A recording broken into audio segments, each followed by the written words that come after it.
I'm a little different again. When you see a good-looking movie star, it's not usually a surprise why they've risen through the ranks of Hollywood. Not at all to say there wasn't a ton of hard work and sacrifice involved. I mean, there are a lot of pretty faces in entertainment. But I'd be lying if I said I wasn't more interested in the success stories that weren't as traditional. The oddballs, the weirdos, the ones who took what seemed to be a niche audience and transformed it into a mainstream audience. Not that other big-name stars don't have great stories, I'm just more interested in people who changed less around the industry and more changed the industry around them. So I wanted to try a series studying the work of these people. Not a full-on biography, in fact I won't focus much on their personal lives unless they tie it into their career, but a look at the body of work that made them interesting and attracted so many people in such an unconventional way. With that said, I want to look at one of the biggest influences I had growing up, Jim Carrey. Yes, I know I've taken some jabs at him in the past, but truth is, I was obsessed with this guy growing up. He represented everything every kid wanted to be, zany, loud, and wildly over the top. It was almost like he spoke a language that only children and those who remember what it was like to be children understood. Dismissed by many, but loved by even more, Jim Carrey would grow over the years to show he wasn't just a passing fad, but rather a unique talent that tapped into something every energized person who dreams of being a human cartoon character could relate to. Before we look at his rise to fame though, let's see where this literal rags to riches story started. Born in Newmarket, Ontario, Jim had dreams of being an entertainer before he even hit double digits. Before the age of 10, he would stare into the mirror and practice making funny faces, stretching his muscles and giving an awareness of his expressions.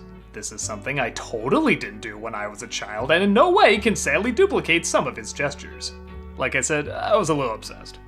His family hit hard times though when they ran into financial troubles and ended up all living together in a Volkswagen van. Down by the, you know the drill.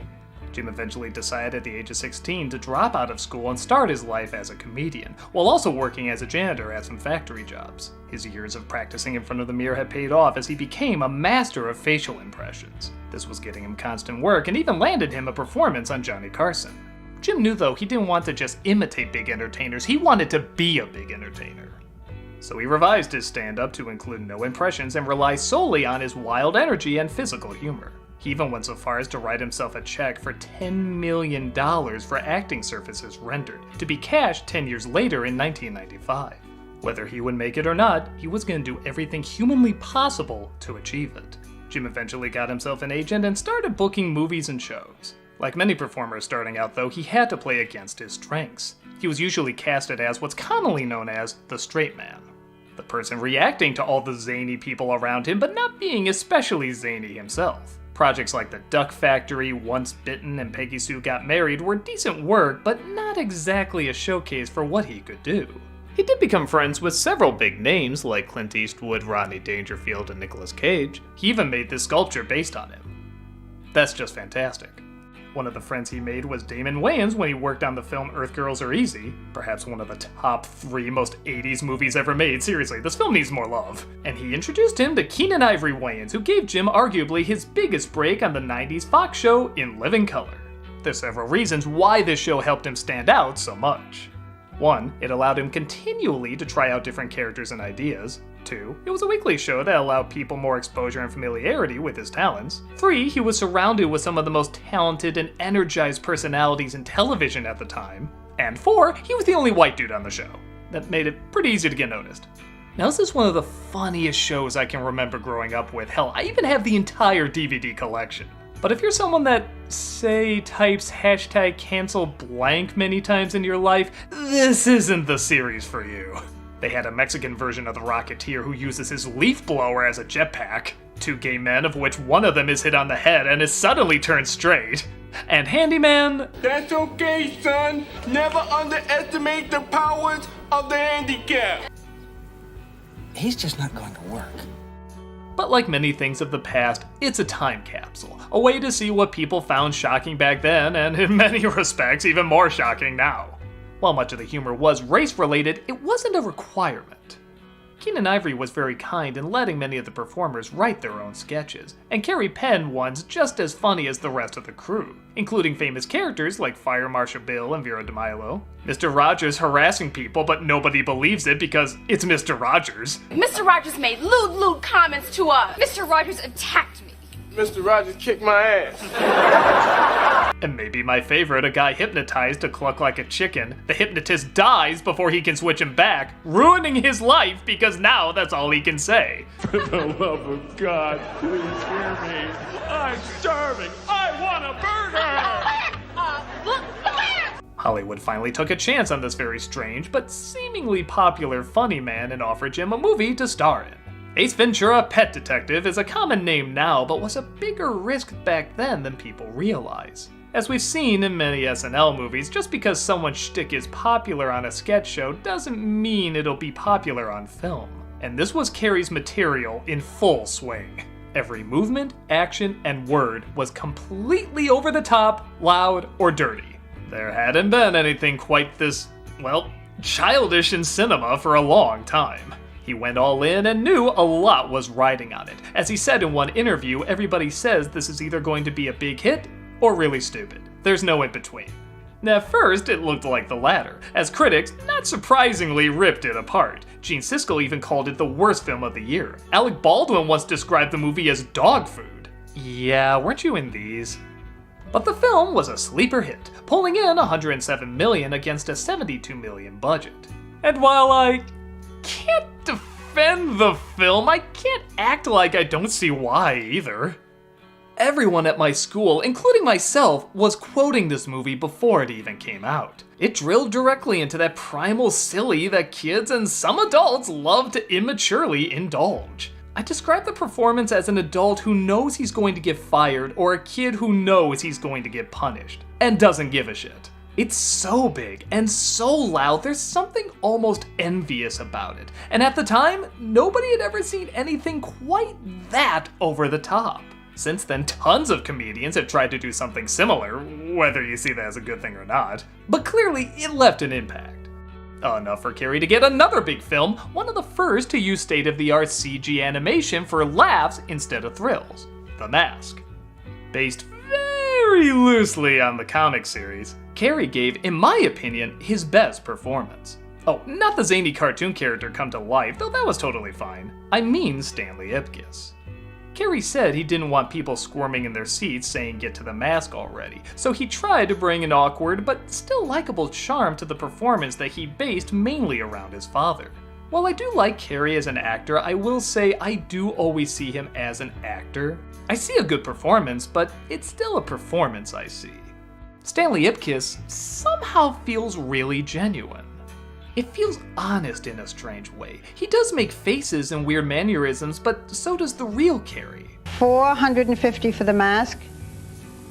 Sure. Sure. Who else would make a face like this when he's just thinking? It's just the sort of guy he is, and that's the kind of guy I see in this performance. A guy who watches a lot of cartoons and therefore would have big reactions to things, but is also very nice even if at times he's very unsure about himself.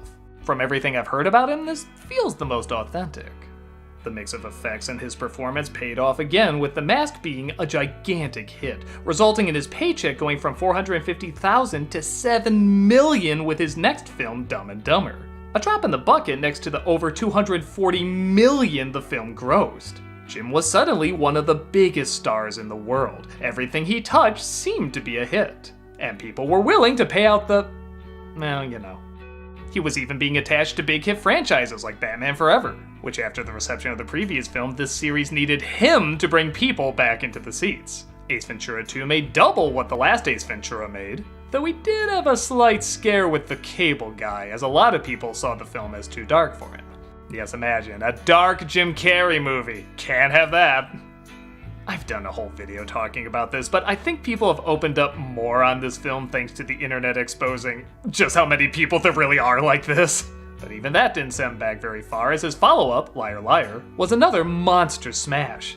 By 1995, Jim made more than what he promised himself in his check 10 years earlier. In fact, when his father passed away, Jim actually put the check in the casket with him, as a way to say thanks for supporting him and giving up his own creative dreams to support the family. What was once seen as a pipe dream had now blended with the real world, as Jim was one of the biggest stars in the world, putting his handprints outside the Chinese theater, asked countless times to appear on talk shows, having several movies in a row be #1 at the box office, and making far more than he promised himself years earlier. This rags to riches story seemed to result in this funny man's most lavished and wonderful dreams finally coming true. So now what? At the age of 35, Jim Carrey had accomplished in his career what many don't accomplish in a lifetime: fame and fortune on an unprecedented level by entertaining others. What do you do after you achieve your goal? What was after Happily Ever After? He was still seen by many as too over the top and not to be taken seriously. So, since he challenged himself as a comedian, why not challenge himself as a dramatic actor? In 1998, Jim did The Truman Show, his first dramatic role. Ahead of its time in terms of subject matter, Jim played the role as a lighthearted Ned Flanders who discovers his entire life is a lie for other people's enjoyment. A lot of folks were shocked that he could do drama, but honestly, was it that big a surprise? I mean, you look at scenes like in Dumb and Dumber when he talks about being tired, and it's totally believable. Again, watching Stanley Ipkiss, I can totally see a guy like this doing something more down to earth. It's a good job, I just never found it shocking that he could do it. Still, he got a lot of critical praise, a Golden Globe, and was said to be a shoo-in for an Oscar. And the Academy. I'm sorry, I was thinking of something else, and but never got nominated. He made light of this when he was presenting the award for Best Editing. Winning the Oscar is not the most important thing in the world. It's an honor just to be Oh, God. But this might be the last time you see Jim Carrey as just a funny man, as this was the beginning of Jim Carrey, artiste. You see, the next film he did was Man on the Moon, the Andy Kaufman story. I did a whole episode talking about this movie, and while Jim no doubt turned in a good performance, his antics for staying in character were, for lack of a better term, no, this is the better term, goddamn crazy. He would harass people on set, delay shooting, physically and mentally abuse people, all because he claimed Andy Kaufman took over his body. I didn't know what was real and not real. I'm not angry because I want to try to not give you support. Too late! Too late! He's an asshole. I did a whole video talking about this as well, but despite all the attention he tried to get out of it, the information was hidden from the public until a documentary was made about it years later. The reason I bring this up is because this is the beginning of Jim probably taking things a little too seriously. He would still do light comedies like Horton Hears a Who, Bruce Almighty, and Me, Myself, and Irene, but he was also doing films like The Majestic and The Number 23 and Eternal Sunshine of the Spotless Mind. Not that these are bad movies, I love Eternal Sunshine, and I don't think Number 23 deserves as much hate as it gets. But the performances were coming across less like he wanted to do what was best for the film, and more he wanted to be accepted as a deep human being. He even threw a tape recorder rehearsing for Eternal Sunshine because he was too in character. Shit. Sorry. I know. That's not to say there weren't some good, even great moments that came out of it. I Love You, Philip Morris is uneven, but it does have some amazing moments from him. The same can be said for A Christmas Carol, which doesn't work as a whole, but still has some stellar reactions. And in my opinion, some of his funniest but also creepiest performances are when he's pretending to be other people in a series of unfortunate events. Count Olaf. Hello.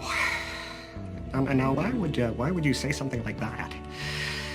But two things happened to Jim that in a lot of people's eyes started to take him down a few notches.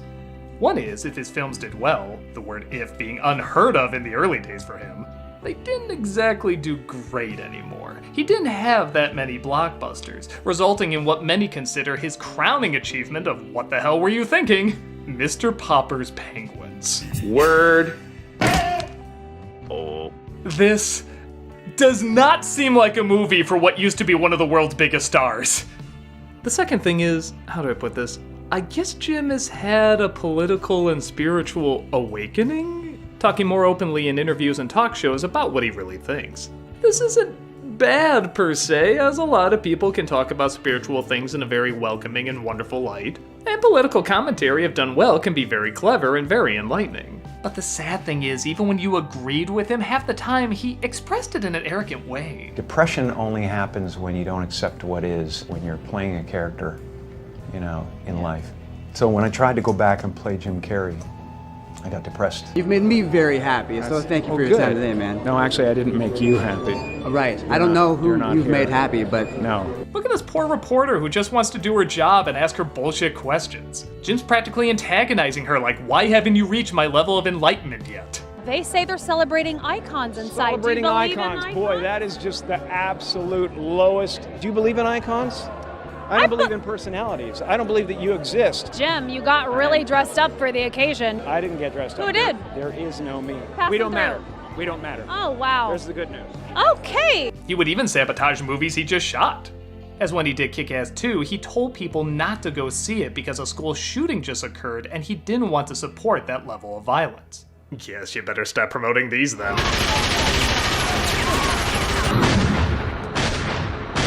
Or make sequels to them, I don't know. With that said, we do all have our personal bubbles that we live in. And given Jim's past and his open battle with depression, I do believe he's trying to do what he thinks is best.